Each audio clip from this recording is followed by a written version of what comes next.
Hi, everyone. I'm assuming that, more people will probably join as we, and that's fine. I always like to start this presentation by giving my favorite Eleanor Roosevelt quote, who after writing a very long letter said, "I'm sorry this was so long, but I didn't have enough time to make it brief," which is kind of how I feel about this presentation. But the idea of this presentation is that by the time you're done, you'll really be an expert in all of the 3 statewide ballot initiatives.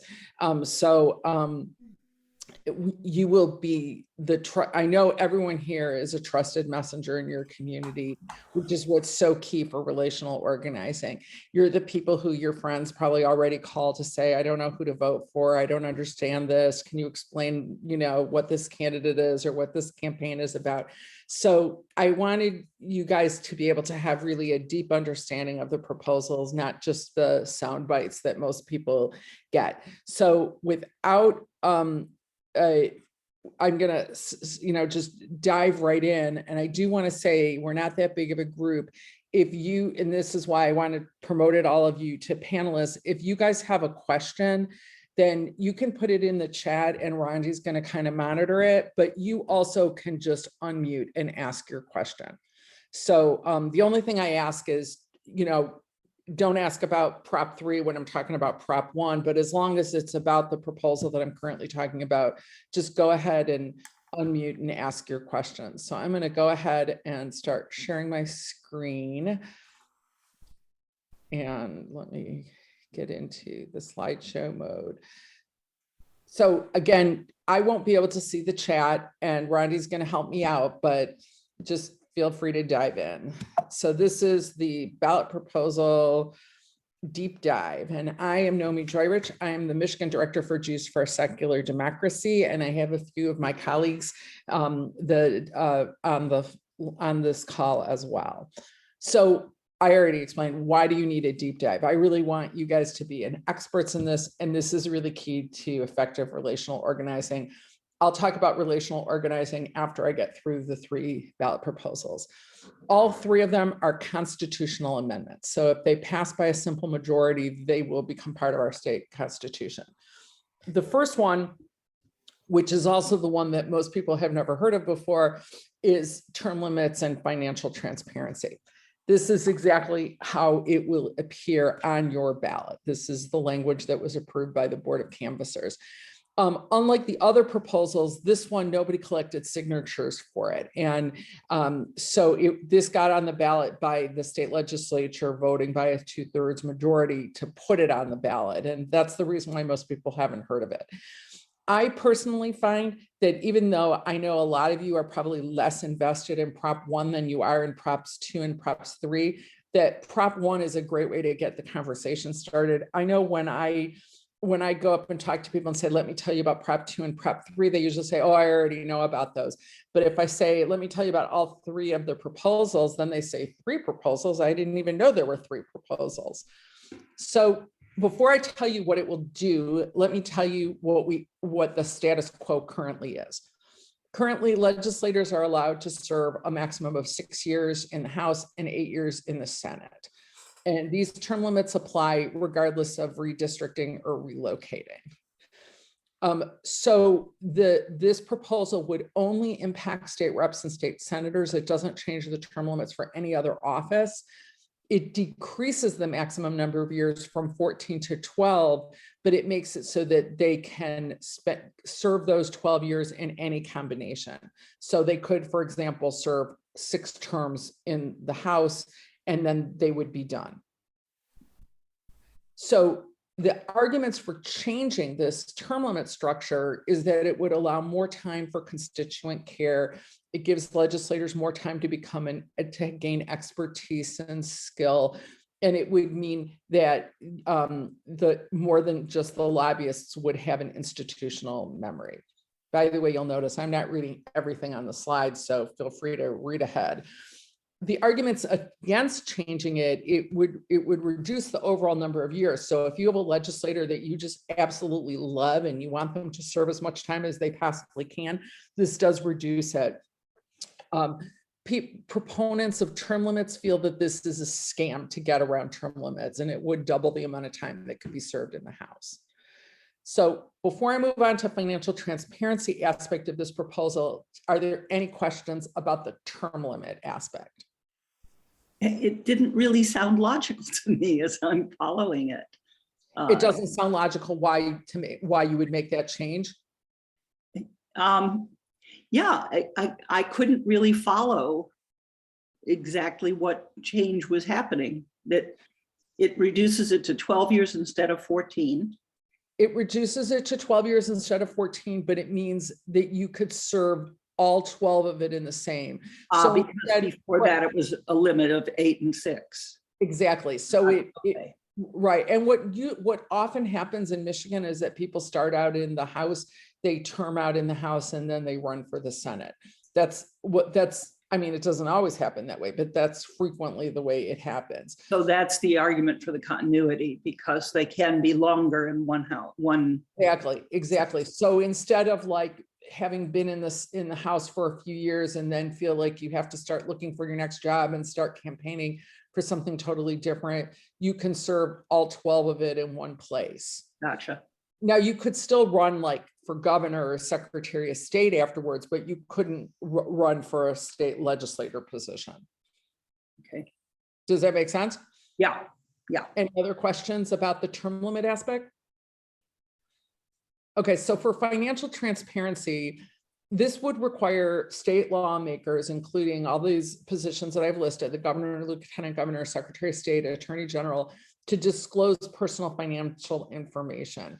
So I have listed all the different kinds of financial information that they have to disclose, but what I want to highlight is that it means that you would have to disclose any arrangements made with future or former employers and payments received. So let me just give you an example. Let's pretend that I'm your sitting senator, and before I became your senator, I worked for the NRA, and even though I'm no longer working for them, I still get $1 million a year from them. And let's say that even though I'm your sitting senator, I already have my next job lined up, and Jews for a Secular Democracy has agreed to pay me $1 million a year while I'm, did you hear that, Paul? While I'm your sitting senator. I wouldn't have to disclose that to any of you. Or let's say that a fossil fuel company gives me a $500,000 house. I wouldn't have to disclose any of that to you. So that's the current situation. This seeks to change that and increase our financial transparency. It's important to remember that with this new proposal, candidates are not required to file, and neither are family members. So if my husband is taking $1 million a year from the NRA, I still would not have to disclose that. And I also wouldn't have to tell you about it until after you elected me. Critics of this proposal point to these as limitations of it. Also, there are no penalties that are outlined in the proposal for what happens if you don't file them. I anticipate that the state legislature will create, they'll have to pass legislation to create penalties. So currently, we are ranked as the 50th in the nation in transparency. And this is because of these lack of financial disclosure laws that I told you. Having financial transparency helps shine a light on possible conflicts of interest. And even though there are some serious limitations in this bill, which I've already pointed out to you, this would put us in line with what Congress does.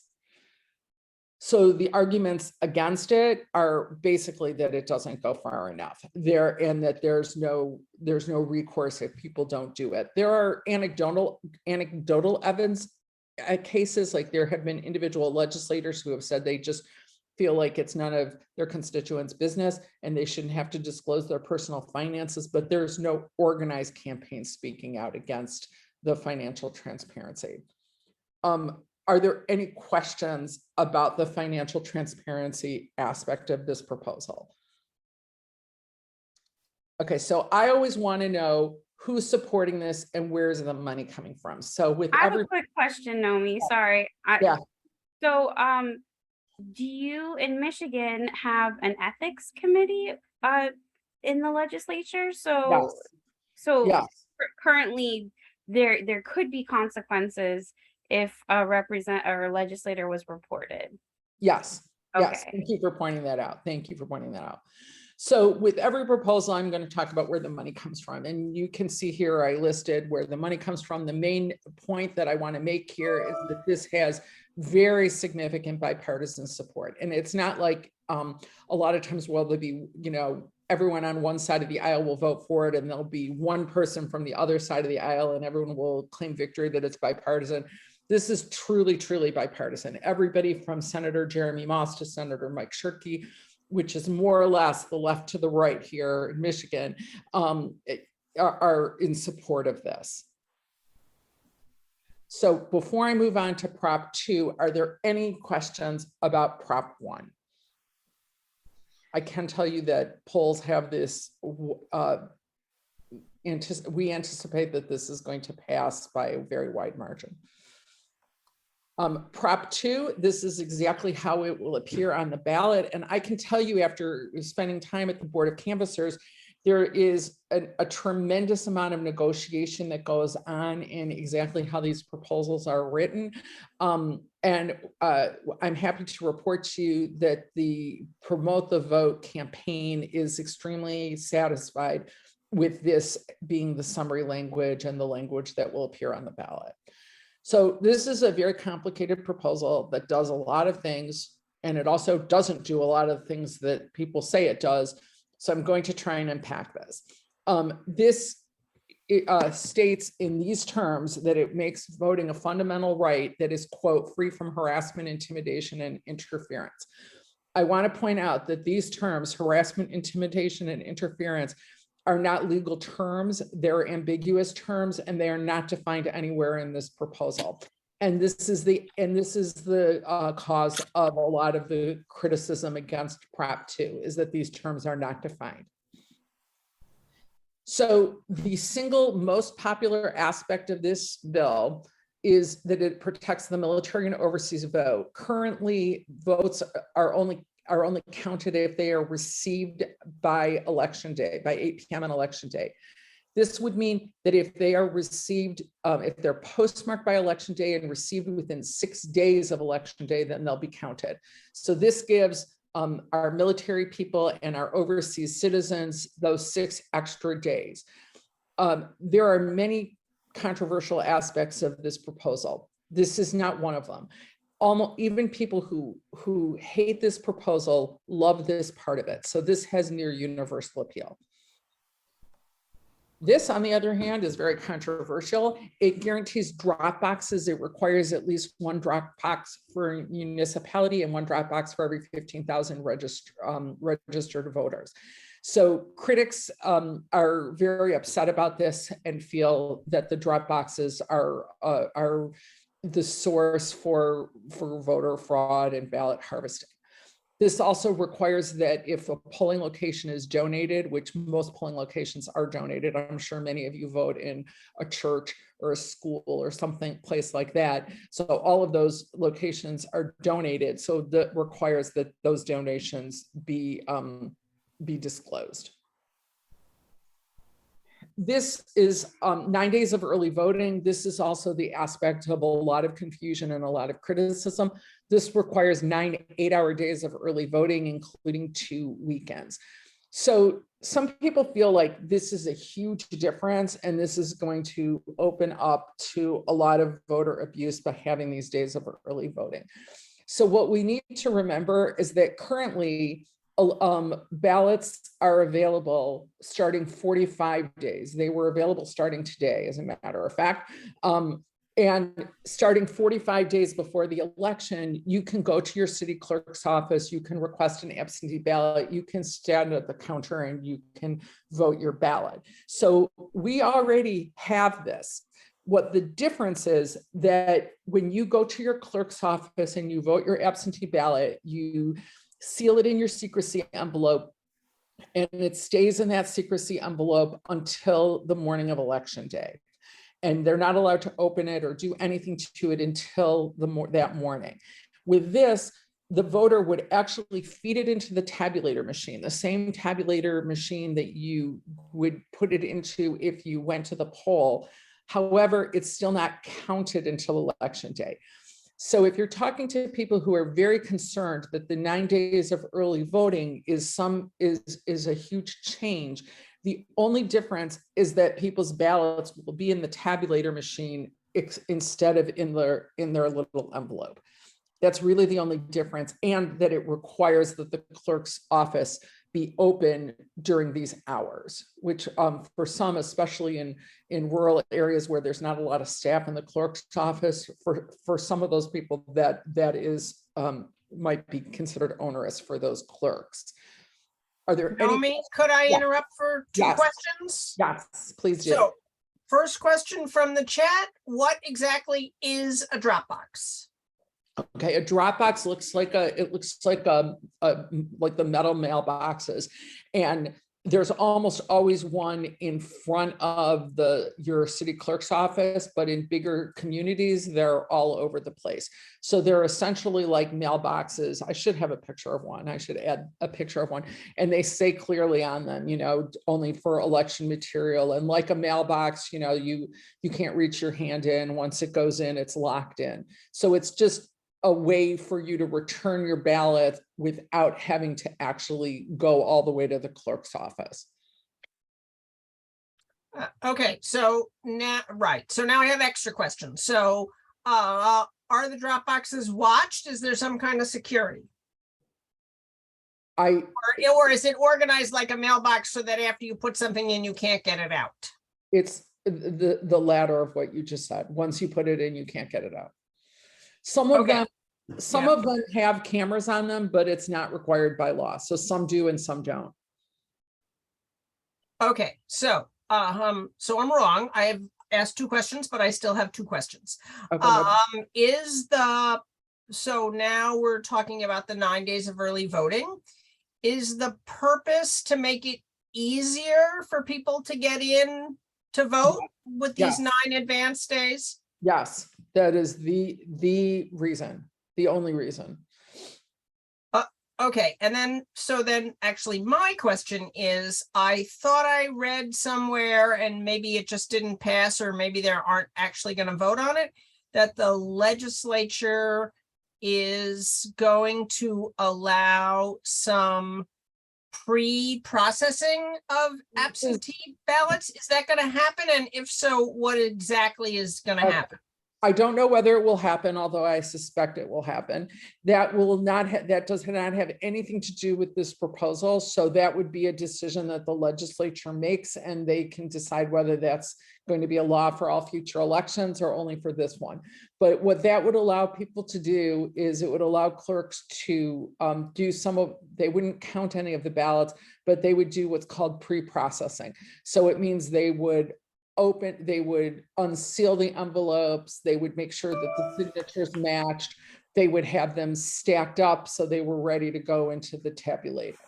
So, and that's what it would allow them to do. And as I said, that is completely separate from this proposal. Okay, thanks. That's it from me for the moment. Okay, all right, I'm gonna go on. All right, so right now, a lot of people talk about something called the permanent absentee ballot list. So not every community has this, although most do. This would require that every community have a permanent absentee ballot list. And then if you request to be on that list, an absentee ballot is mailed to you before every election. Currently, if you're on the permanent absentee ballot list, they mail you an application, then you return the application, then they mail you the ballot. This would make it, if you're on the list, it would skip some of that process, and they would automatically mail you a ballot unless you request to be taken off of that list. One thing here I want to point out that I personally think is really important is that it would require all of this voter material to be prepaid postage. To me, this is an economic justice issue because some people don't have a stamp, don't have the transportation to go and get a stamp. And quite honestly, it's also an age thing. Probably everyone on this call has a stamp in their house, but if you ask your kids and your grandkids, they probably don't remember the last time they saw a stamp. So this would require it all to be postage free. Identity verification is another very controversial aspect. I want to make sure you are aware this is not a change. This is exactly what we have now. And quite honestly, it's what we've had for as long as I can remember, but this would protect the rights. So currently, if you don't have a photo ID, then you can sign an affidavit as to what your identity is. Absentee ballots are verified by comparing the signature on the envelope with the signature on the voting file. So this is what we have now. So if you hear people talking about how it's going to get rid of our photo ID requirement, it will not change anything. This protects what we already have. So this also protects what we have, but has never been outlawed in law. Outlined in law. So this ensures that only the Board of Canvassers can certify elections and that the results are determined only by one thing only, and that's the number of votes cast. So the election cannot be determined based on how I feel about the election and whether or not I'm unhappy with it or think it should have gone the other way. They are determined only by how many votes are actually cast. This should not be controversial. This states that that only election officials can conduct audits and that they have to be done by methods that have been established and by keeping the ballots secure. Public officials will keep it secure. So this would prevent like things like what happened in Arizona, where a private company came and took the ballots away from the public officials and did the audit themselves. So supporters tell us that this would make elections more accessible and more convenient. It protects rights we already have. It protects military and overseas vote, and that this is an antidote to some of the voting restriction efforts that are going around. So I'll tell you the opposition in a minute, but first I want to talk about where the money's coming from. And I'd like to point this out because I want everyone to realize that nobody is pure in politics, and many of us may love Prop 2, and many of us may believe that dark money only comes from organizations we disagree with. So I'm here to tell you that the largest contributor to Prop 2 is a DC-based dark money group. And we should just be aware that there's dark money on all sides of issues. This is supported by a myriad of organizations, including the ACLU and Voters Not Politicians, many others that are listed. And in disclosure, I will tell you that the other organization I work for, which is MooseGen, is also officially supporting this proposal.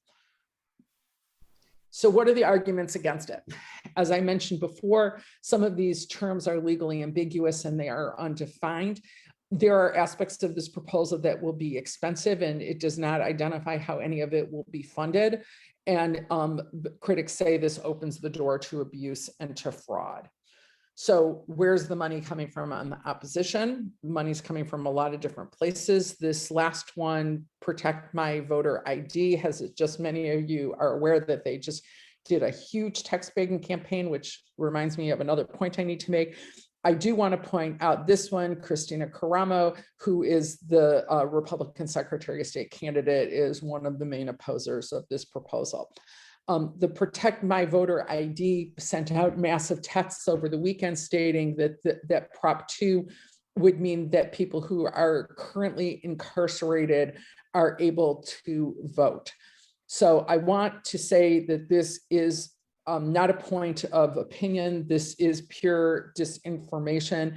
Michigan Supreme Court has already issued an opinion on this, and it will not have, this proposal, if passed, will not have any impact whatsoever on the rights of people who are incarcerated to vote. Are there any questions about Prop 2, any aspect of Prop 2? Okay. Then it's time to move on to Prop 3. And this is exactly how this will appear on the ballot. And as I said before, every single word on here was carefully negotiated. And I can tell you that the Reproductive Freedom for All campaign is happy and satisfied with the summary language. So this would create a new right in the Michigan Constitution, and this is how it reads, and you can read it along. It affirms that every person has the fundamental right to reproductive freedom, which involves the right to make and carry out decisions without political interference about all matters relating to pregnancy, including birth control, abortion, prenatal care, and childbirth. It would repeal the 1931 law, which I'll talk about. It affirms the right to use both permanent and temporary contraception, and also the right to not use it. So this would end any forced sterilizations. It also establishes that no one can be prosecuted for having an abortion or a miscarriage or for providing one. So that's what, when people talk about the opposition to this bill talks about that this goes much, much further than Roe.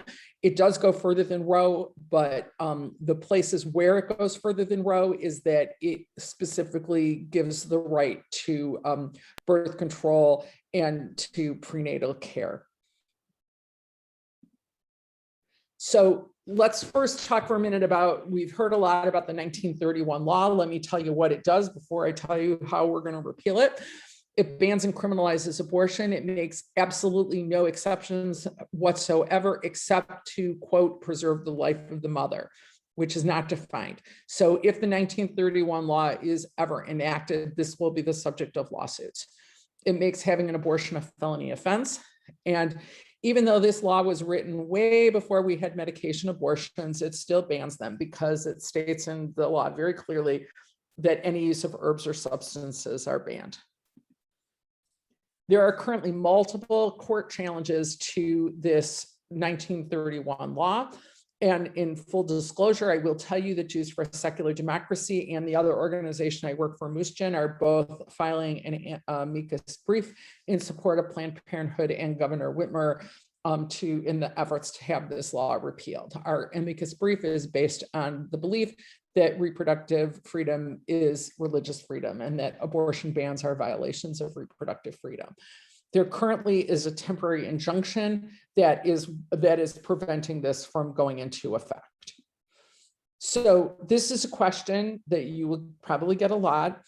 If this is going to be settled in court, why do we need to have a proposal for it?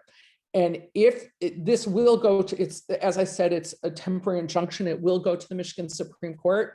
And I can pretty much guarantee that if this law is repealed before the November election, there are going to be a lot of people who don't understand why the proposal is still important.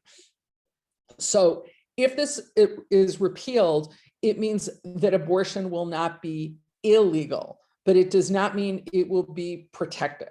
Any future court can reverse the ruling. Any legislature can draft new restrictions. I also want to make sure you know that if the federal government enacts a ban, that would supersede this proposal. So here is a fairly recent poll from this past June.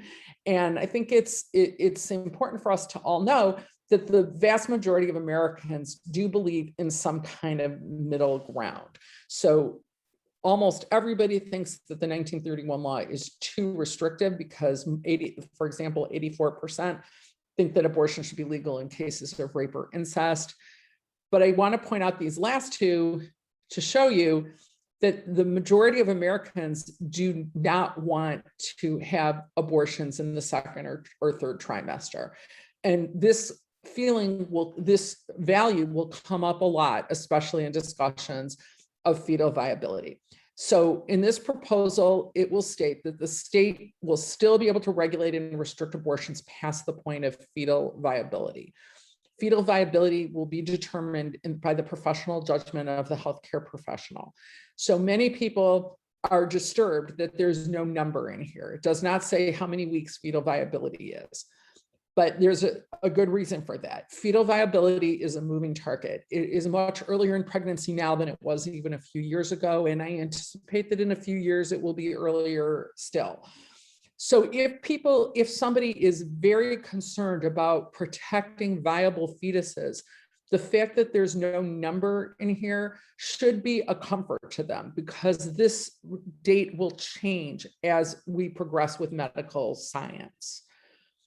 So the argument opponents to this proposal state that because it doesn't define fetal viability or terms like protecting the life of the mother, then a healthcare provider can just say, if at any point, if for any reason that somebody needs to have an abortion for their health, they don't have to define what that is, and that an abortion could be done up until the point of delivery.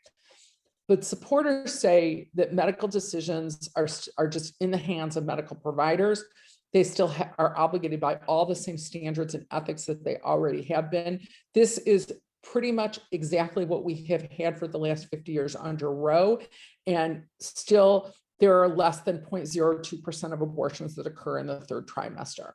So we've had this right for 50 years. We see there's no reason whatsoever to believe that this number would increase. If this proposal passes, look for legal challenges, because I can pretty much guarantee there will be. So the proposal, first of all, before I go on, are there any questions up until this point? Yes. Okay.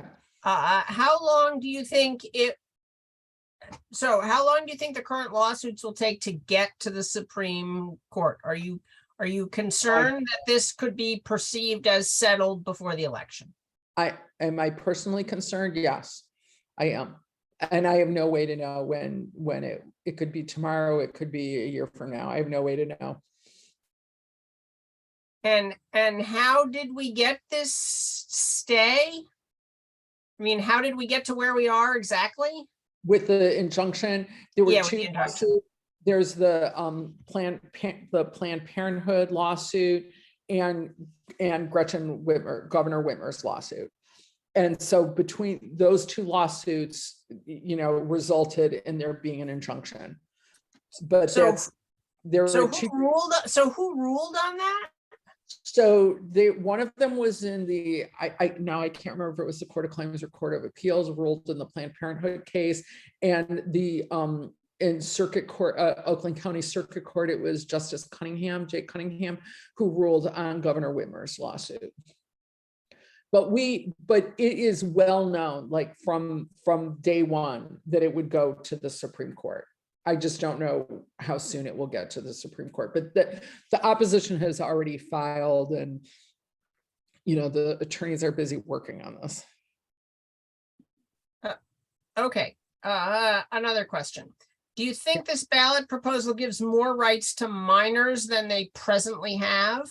Okay, or does it leave intact parental consent? Okay, hold that question, because I'm about to talk about that. Okay, fine. Okay, so because this states, in fact, I'm going to talk about it right now, because this proposal states that it will, quote, invalidate all state laws that conflict with this amendment. Now, I want to tell you that this is boilerplate language. Every single proposal says this, no matter what, if you have a proposal about, mowing your lawn, it's going to say this. This is boilerplate language. But opponents say that this means anything goes. It will get rid of all the other restrictions. And supporters say it just gives us the same protections that we had under Roe. So specifically, this is the question that comes up a lot, and you've probably already seen a lot of opposition saying that this will mean that your children will be able to get an abortion or contraception without your knowledge. So the opponents say it will nullify the parental consent law. Supporters say, no, it will not have any impact on the parental consent law, that it is well precedented that rights can be tempered and restricted for minors. For example, we all have in this country the right to purchase, own, and operate a firearm. However, your 12-year-old cannot go and purchase their own firearm. This is a right that is restricted for minors. I'm sure you can think of many other examples: buying cigarettes, buying alcohol. There are, traveling without, many other restrictions where things are restricted for minors. So there's no reason to believe that this will change. Are there any other? Did that answer your question about minors? Yes, it answered the question from Howard Friedman about minors, but it doesn't actually answer mine, which is what is the current law in Michigan about minors and abortion, and is there a judicial bypass? Yes, the law is that a minor has to have written consent from at least one parent. If they don't have written consent from a parent, then they can go to a judge and get permission from a judge. And what are the specific ages attached? I mean, what is a minor in this case? I believe that a minor is anybody who's under age 18, but I'm not 100% sure on that. I'm fairly certain that's anyone under 18. Okay, thanks.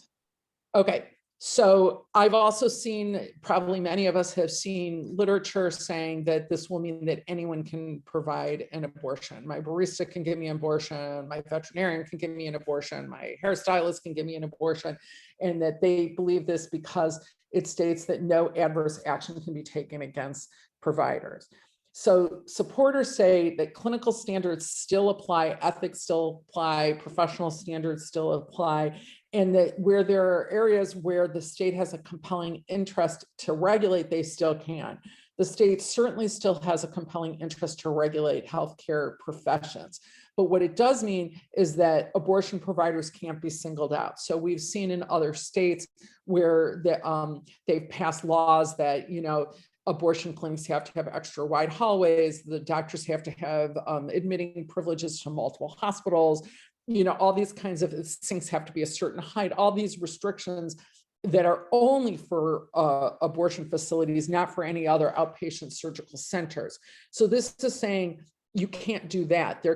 You can't single out abortion clinics to have onerous restrictions, but it does not mean that your barista can start giving you an abortion. Okay, so I have a different question about that then. Since an increasing number of abortions, I've heard numbers as high as half, are not surgical procedures, but are, take a couple of pill procedures. Right.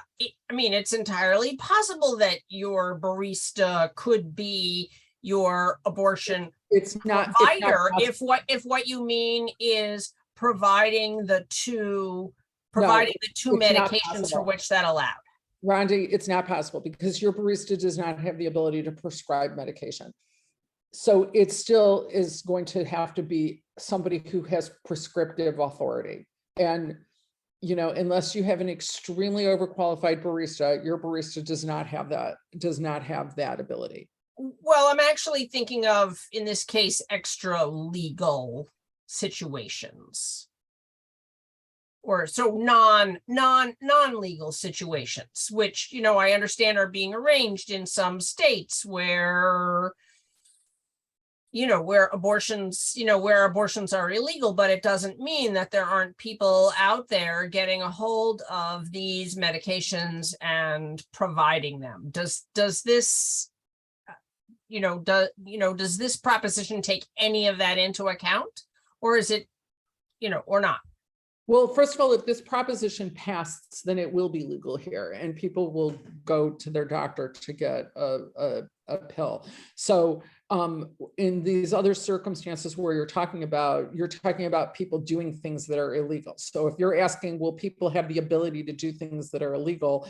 I guess people always have the ability to do things that are illegal, but this does not make that legal. All right, I'm going to move on just because I'm worried about the time. Okay, who's supporting this and where is the money coming from? I want to point out that almost all the money is coming in the opposition is coming from religious funding, basically. And most of the funding for this comes from the ACLU and from Planned Parenthood. Let me point out that this is a separation of religion and state issue. There are no non-religious arguments against abortion. All of the abortion attempts to restrict and ban abortions are based in religious ideology. Now, I'm not going to talk about the Oakland County the Oakland County ones. So, but I do want to say that in Michigan, we want to make sure we remind everybody to flip their ballot. The education positions and the judicial positions are all nonpartisan. Michigan, I don't know if we're the only state that does this, but we might be. I bet Howard would probably know that if he's on this call, that our Supreme Court justices are nominated by a political party at the political convention, at the party convention. And then as soon as they're nominated, then we pretend that it's a nonpartisan race.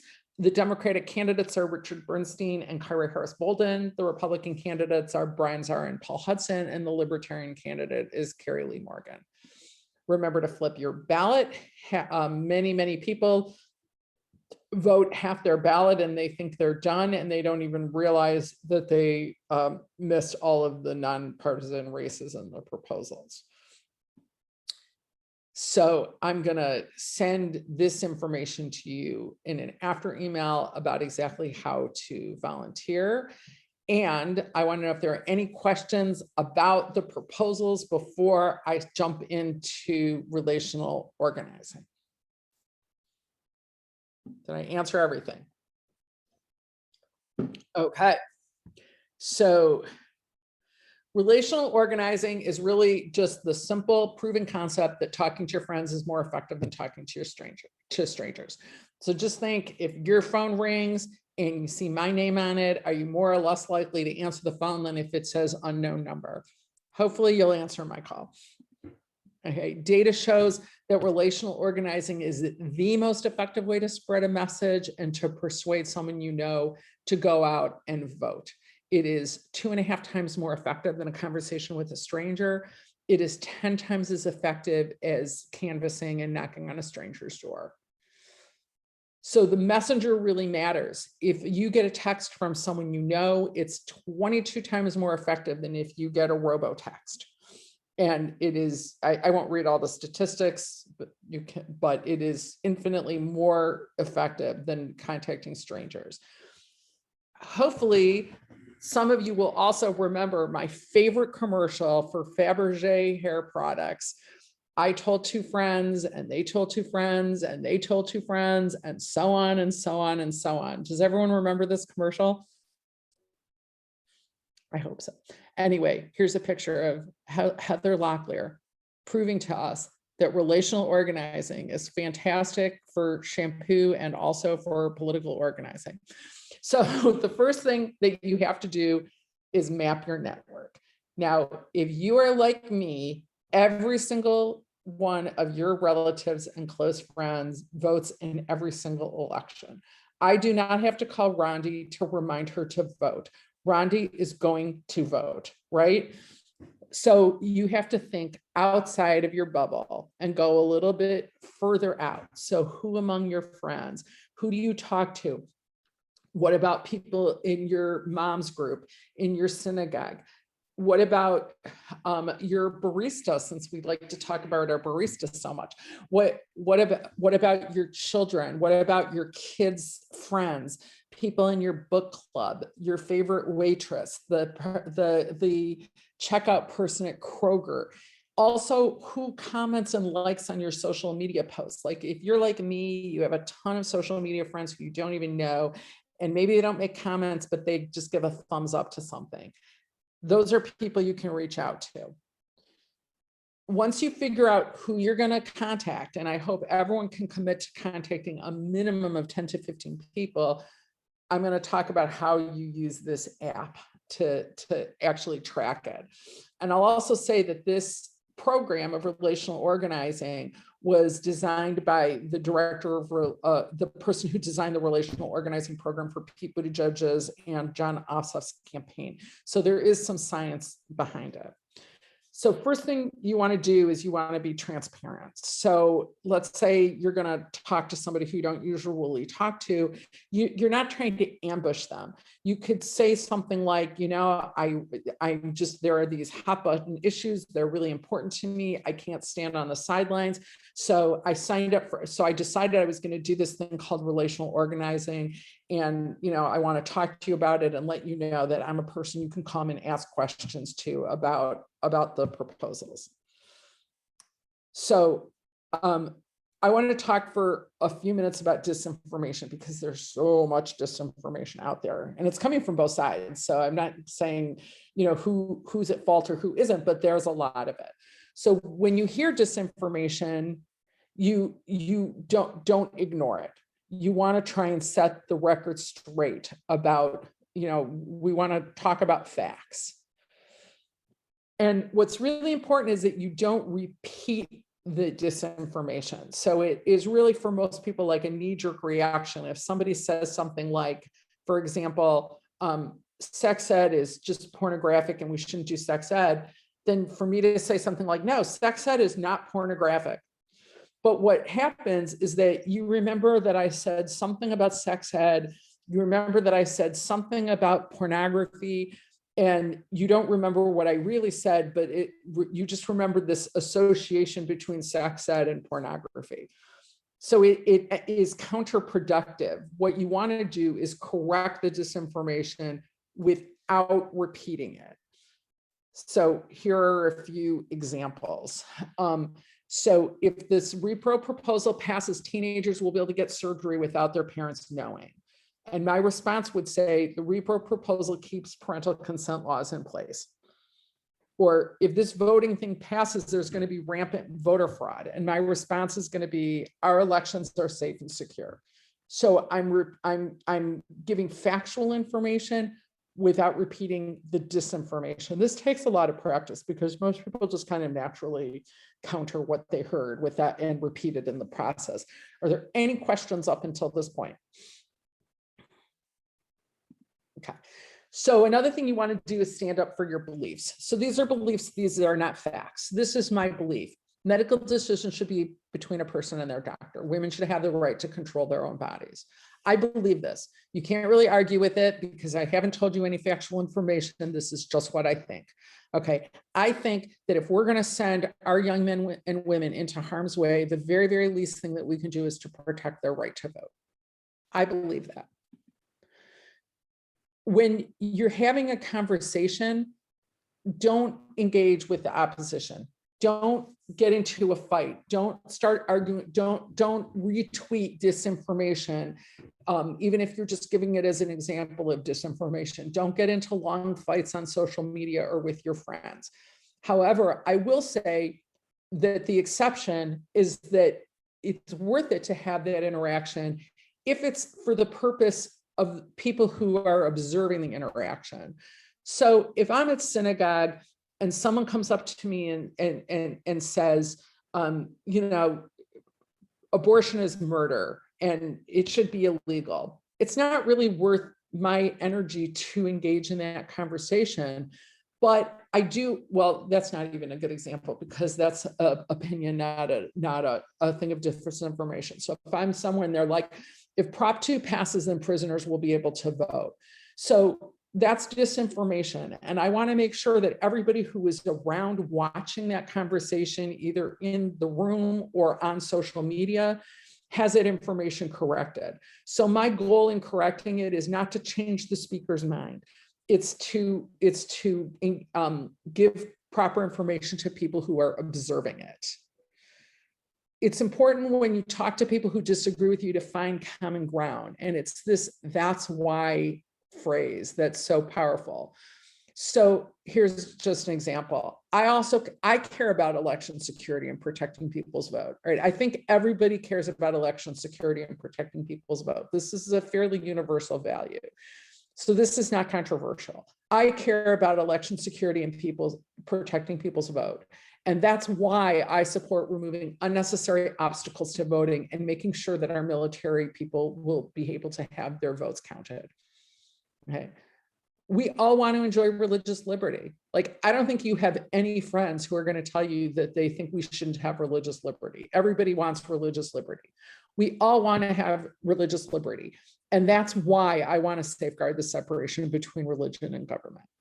So so even if you're talking to people you totally disagree with, you still have areas of common ground with them. So when you're talking to somebody and they're an ally, Like I go to synagogue and I see Sarah there and she's like, this is really, this is really important to me. I really want this proposal to pass. I'm not just going to say, that's great, Sarah. I'm so glad we agree. I'm going to say, Sarah, I want you to promise me you're going to talk to 10 friends. Here's how you can phone bank. Here's how you can get involved with relational organizing. Here's my number. You can call me and I'll help you get involved. So when you find an ally, you want to recruit them. So you want to stay focused in this conversation. This is a conversation about our election in Michigan. This is about Michigan politics. This has nothing to do with what's going on in the Ukraine. It has nothing to do with what's going on in the White House. This is Michigan politics talking to Michiganders. So are there any questions so far? All right, I am. Yep, yes. What's the best way to support your statements with sources so that it doesn't sound like just trust me? Okay, there isn't, sorry, I'm getting distracted because I'm trying to find my next thing that I'm going to share. Well, you have to read a lot. And if you want sources, I'm going to give everyone my contact information and I'll give you all the sources you want. That's one thing. I mean, I guess that's the easiest thing. But also, most of these things can be Googled also. Bridge Magazine has done, in my opinion, has done the best job of reporting on the proposals and keeping up to date with all of the accurate information. So if you're going to try and read one thing to talk about the proposals, I would say make it Bridge Magazine. And I'm a subscriber, so I don't know. Do they have a paywall? No, Bridge Magazine is free and they have a great search function, and yes, it's totally free. Okay, so then go back a little.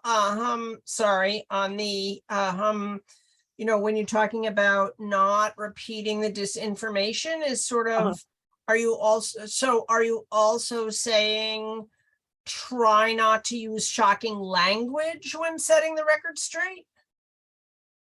I think whether or not you use shocking language depends on who you are and who your friends are. If you're somebody who uses shocking language and that's the way you communicate with your friend, then go ahead. But if you're not, then, I just talk to your friends the way you normally talk to them. Okay, thanks. We're caught up now. Okay, so I'm going to show you a 30-second video about this tracking app. But I'm also going to give you another option as well. And so I'll just, can you see this? Is it sharing? Can you see, can you guys see that? Not yet. Okay, maybe because I forgot to hit share screen. There we go. Okay, now do you see it? Yep. Yes. Okay. This happened last time too. It wouldn't play. Let me try reloading it and then seeing before I. In this video, we'll walk you through how to get started with our relational organizing tool, Rally. First, select your state. Then enter your email address.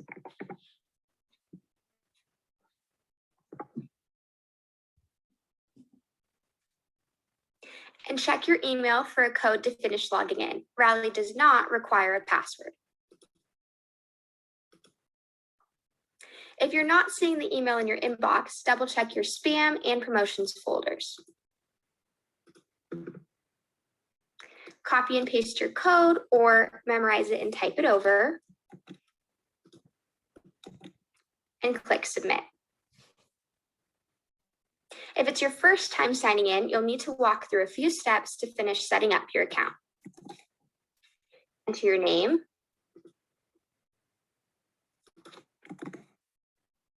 your address,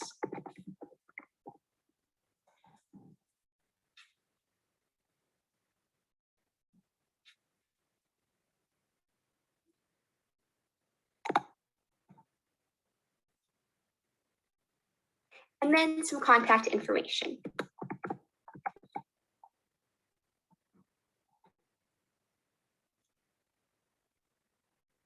On this page, you'll want to choose whether you want to opt in or out of helping our partner DEC, who's doing research with us to better understand relational organizing. We'd love for you to be a part of it, but it's completely up to you. If you're down to participate, we'll share it with DEC, your public voter record, and anonymized info about the people you organize through Rally. Your info will never be shared outside of DEC and will never be used to contact you. But again, it's completely up to you. Once you've made a decision, go ahead and click Next. And then enter some information on the contact we wish to add. In this case, I'd love to add my friend Davis. If I called Davis by a nickname or had them in my phone under a different name, I could choose to add that in here, but I call Davis by Davis, so I'll leave that blank. And we'll need to enter some information about where the contact live and state, in this case, District of Columbia. And now we can enter how old Davis is. So we could choose to type in an age or select an age range based on what we might know about Davis and how well we know them. In this case, I'm going to choose to select an age range and click Finish. Awesome. So we've added our first contact. In this case, it's Davis. The next step we want to take is to make sure we match Davis to the voter file. So we'll click on Davis's contact information and we'll want to go ahead and click Match to Voter File.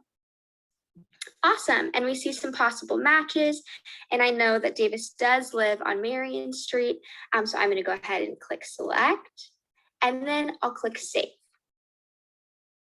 And that's it. From here, we could choose to fill out a report or take some action items, but we have successfully logged into Rally for the first time, added a contact, and matched them to the voter file. Thanks for joining, and have fun. So this is just a tool to help you track who you have. But once you add people in, it lets you ask. So, you know, how likely am I to vote for this proposal? And then it will give me some options of what to do. Ballot Ready is a wonderful tool. And I'll also, like I said, I'm going to send you all a follow-up email and I'll have all of the links into this. Ballot Ready it's similar to like Vote 411, but unlike Vote 411, this also goes down to the school board level. Vote 411 does not. So you can help people research their ballots. It gives you suggestions of how you can talk to them, what kind of issues you can raise. And then it keeps track of everybody who's on your list. So this is just a tracking tool. So when you're out talking to your friends, nobody sees this information except for you. So if you put, so my friend added my name here, this does not add me to a campaign list. This does not make it any more likely that I'm going to get, harassed by canvassers. The only person who sees this list is you. You're never going to be asked to call strangers, and no one else is going to call, is going to get your list. And then once you sign up, you're also invited to what are called trouble huddles. And trouble huddles are really just support groups for people who are doing relational organizing. So it's a weekly meetup where somebody from Red, White, and Blue, who's developing all the relational organizing tools, will meet with you, and you can say, like, these are the questions that are coming up. This is working for me. This is what isn't working for me. I don't know who to talk to. Whatever issues come up, the trouble huddles are really super helpful. Are there any questions? So I want to say that I am technically illiterate, but even I can do this program. It's just on your web browser. You don't need to download any app or anything. However, if you don't want to, and it just seems overwhelming to you to use it in an app, then I'm going to ask you to email me a list of 10 to 15 people who you're planning to talk to. I don't need their phone numbers. I don't need their last names. You can say like Amazon guy, whatever you write, but it's just so that I can help you stay accountable. Then I can say to you, like, Rondi, did you talk to this guy? Did you get in touch with him? It's just to keep everyone, it's just to track it and to make it more likely that people actually follow through on all of it. and you can just email it to me. Again, I'm never going to call those people. I'm not going to even get their phone numbers or do anything with it. I'm just going to track how many people we've reached. There are many opportunities to volunteer. I'm going to put this information in the chat, so, or you can take a picture of this QR code with your phone. And are there any questions? So let me start by putting my phone number in here, my phone number and my email address, so everybody can write this down. Well, what do you guys think? Do you guys have people who you think that you can reach out to? You can just unmute and talk. Who has somebody they're going, who thinks they have at least 10 people who they can reach out to? Faith. You're muted.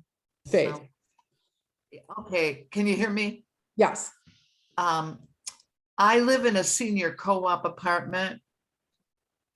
So the seniors, I can't go around and put signs up. I can't do that here. But they know I'm politically involved in different groups. And they know, they call me. So you're the trusted messenger In this your apartment. building. For Okay. voting. So, yeah. That is would- right. yeah. That is perfect. That Yeah. is perfect. Okay. right. Excellent. Who else has an idea of who you can reach out to talk about these things with?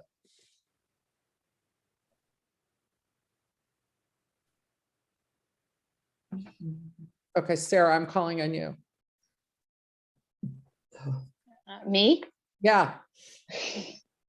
I was thinking some neighbors. I want to know some other, colleagues, but I was thinking, does that app show me how those people are likely to vote? Because I have a friend who I think is on the other side of some issues, but we're friends for various other things. And so I want to can I look her up and we'll be like, is it worthwhile, approaching her? I was curious about that. Well, first of all, yes, you can. But second of all, I would talk to her even if you think that she's on the other side, because these really are nonpartisan issues. Remember that over half of Republicans are pro-choice. There are many, many Republicans who are going to be voting for Prop 2, for Prop 3. And the voting rights also, like, for example, when Promote the Vote passed in 2018, it had wide bipartisan support. So I would not rule out, I mean, if somebody has, like, my neighbors across the street have a giant sign saying of a fetus saying abortion is murder, I'm probably not going to go talk to them about Prop 3, but I think they'll vote for Prop 2. So I'm still going to go talk to them. And also, what about your kids' friends? Well, my kid is not voting in Michigan, but they're one of them. But they're but I don't know. I mean, I will encourage them to certainly to vote and to use me as a resource. Okay. All right. Who else has some ideas of who you might reach out to?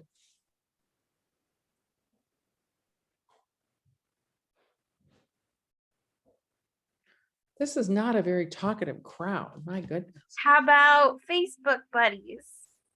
Yeah. Yeah. Facebook is also, like, especially if you look at people who just don't necessarily comment on your stuff, but just give some kind of a reaction. So they're kind of lurking and you forget about them because they never say anything. Those are good people to reach out to. Donna? So, Donna? I really don't have anything to say except in watching some of the ads that they're now putting on TV about, especially Proposal 3. Mm-hmm.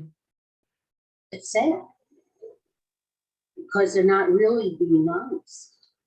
Right. So those are conversations that you can have where you point out, not your opinion, but where the actual misinformation is. That's what I like to do. Yeah, perfect. And Sarah, you have your hand up? Yeah, so what I'm sort of curious about, and I don't know if this app does this, but like how to start that conversation, how to, like, once if it comes up, I feel like I could, take it from there, use some of the things that you shared, but like, how do I reach out to someone and say, what do you say to them when you're first contacting them?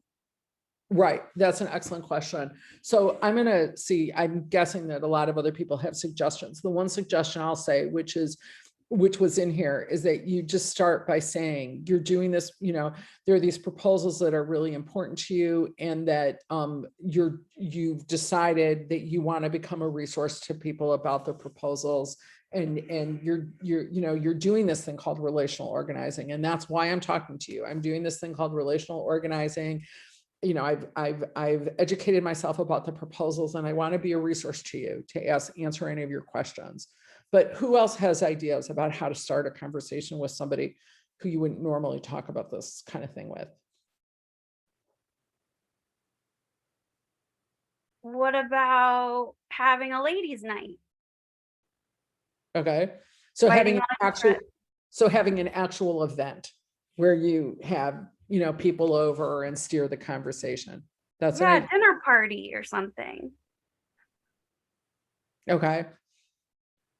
That's a good idea. It also can be much more informal, like you bump into a neighbor while you're getting your garbage can and start a conversation. So I would like to go to a dinner party to discuss these things, but it also can be something that's just part of your everyday going out and about. Toby writes, I'm thinking about the ballot proposals. Have you thought about them yet? It's a good opening line, Toby. Donna, you have an idea?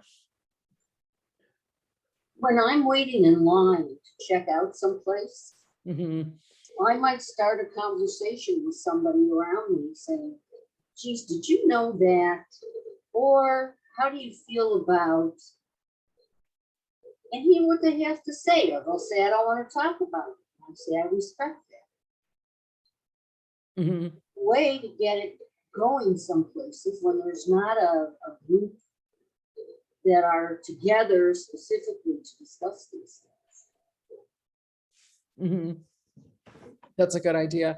I have one friend who every time I'm in a restaurant with her, she has a conversation with the server and the cashier. And one time she even went into the kitchen and talked to all the dishwashers. Now, I don't expect you guys to be that bold, because that takes a lot to say, I'm going to go into the kitchen and talk to the cook and the dishwashers. But she does start a conversation with all the servers. Early Halloween visits with candy, knock on neighbor's door with a little Snickers. Well, that's a great idea. I'm going to give you my address, and so you can knock on my door with a Snickers.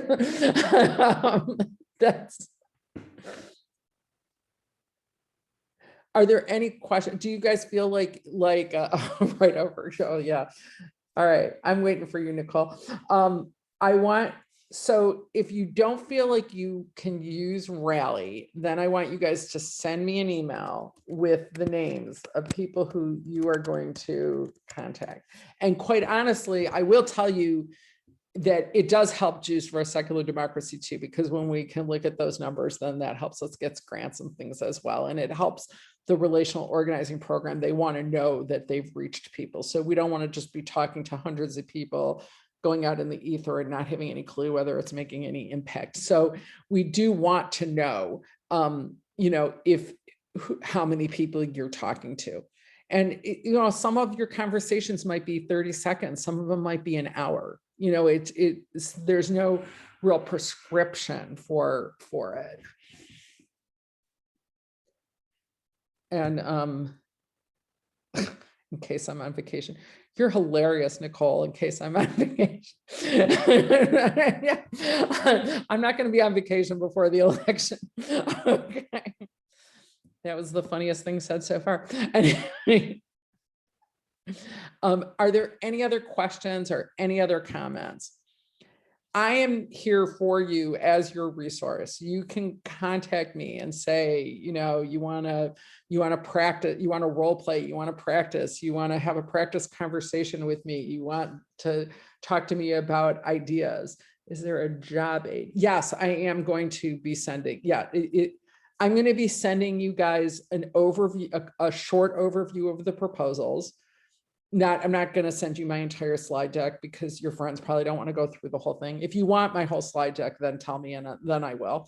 But I'm going to send you a 1-page overview of the 3 proposals.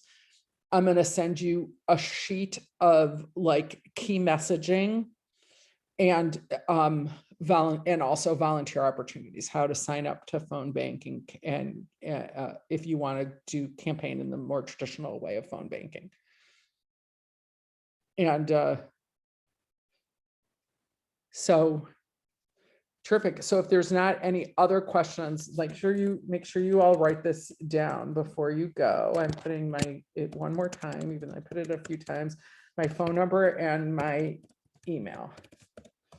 Many of you already have this, but if you don't, well, thank you guys so much for coming. I also want to let you know that I'm available to do this presentation for any nonpartisan organization. So if you're with another group, even it doesn't have to be an organized group, like if your book club wants me to come, you know, whatever, it has to be a nonpartisan organization, then I'm happy to come.